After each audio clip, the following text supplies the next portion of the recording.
সেটা হেল্প করবো, সেটা হেল্প করবো। যতদিন না হচ্ছে ততদিন অর্থ দিয়ে পয়সা দিয়ে আমাদের এই যে আমার বোনটাকে সাহায্য করতো, আমার জামাইদা নেই কিন্তু আমার ছোট বোন ওরও মারা গেছে 1.5 বছর। বলতো মাসি আপনার কি লাগবে, মোবাইলে রিচার্জে 300 টাকা লাগে, আমার বোনকে সাহায্য করে দিত। মাসি আপনার চাল নাই, ওরও ছোট ছোট বাচ্চা, 2 বছরকার বাচ্চা, একটা 4 বছরকার, একটা 10 বছরকার। ওই কোথা থেকে পড়াশোনা করবে, ওই ছেলে আমার এত ভক্তি হয়েছিল। মাসি আপনার কি লাগবে আমাকে বলবো, আমার মাকে জানাবো না। লক্ষ টাকা পয়সা দিত ফোনপে করে।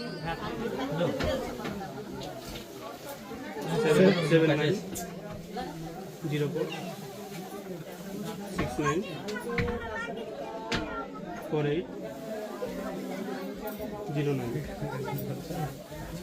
নাম রিঙ্কু।